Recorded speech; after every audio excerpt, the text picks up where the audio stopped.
ଅଭିଜିତ ବାବୁଙ୍କର ବିୟୋଗକୁ ନେଇ ଆପଣ ଶେଷ ଦର୍ଶନ କଲେ ଆସିକି ଗୋଟେ ଅକାଳ ବିୟୋଗ ଅଭିଜିତ ମଜୁମଦାରଙ୍କର ନିଶ୍ଚୟ ଏଇଟା ଗୋଟେ ଦୁଃଖର ଘଟଣା ନିଶ୍ଚୟ ଓଡ଼ିଶା ପାଇଁ ଏବଂ ସାରା ଭାରତବର୍ଷ ପାଇଁ ଗୋଟେ ଦୁଃଖର ଘଟଣା କାରଣ ଅଭିଜିତ ଦାଦାଙ୍କର ଯାହା କଳାର ସଂସ୍କୃତି ସେ ଓଡ଼ିଶାକୁ ଦେଖେଇଥିଲେ ଗୋଟେ ନୂଆ ଦିଗ୍ଦର୍ଶନ ଦେଇଥିଲେ ଏହା ବିରଳ ତାଙ୍କ ଭଳି ଆଉ ଏମିତି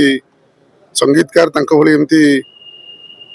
ଓଡ଼ିଶା ସଂସ୍କୃତିକୁ ଉଚ୍ଚ ନେଇଥିବା ଏମିତି ମହାନ ବ୍ୟକ୍ତି ଓଡ଼ିଶାରେ ଆଉ ଜଣେ ବାହାରିବା ବହୁତ କଷ୍ଟ ଏହା ଓଡ଼ିଶା ପାଇଁ ଗୋଟେ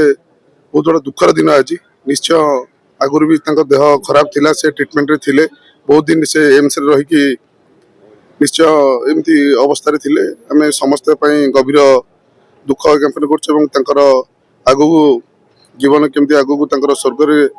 ଠିକ୍ ଠାକ୍ରେ ରହୁ କେମିତି ତାଙ୍କର ସମସ୍ତ ଆତ୍ମା ଠିକ୍ ଠାକ୍ ରହୁ ସବୁ ସଦ୍ଗତି ହଉ ସବୁ ଭଗବାନ ପାଖରେ ନିଶ୍ଚୟ ସମସ୍ତ ପ୍ରାର୍ଥନା ରହିବ ଏବଂ ନିଶ୍ଚୟ ତାଙ୍କ ସ୍ମୃତିରେ ଆମର ଯାହା ଯାହା ଓଡ଼ିଶା ପାଇଁ ସେ କରିଯାଇଛନ୍ତି ସଂସ୍କୃତି ଆମେ କେମିତି ଆଗକୁ ତାଙ୍କ ସ୍ମୃତିକି ବଢ଼େଇ ନେବୁ ସମସ୍ତଙ୍କର ଆମ ସମସ୍ତଙ୍କ ନିଶ୍ଚୟ ପ୍ରୟାସ ରହିବ।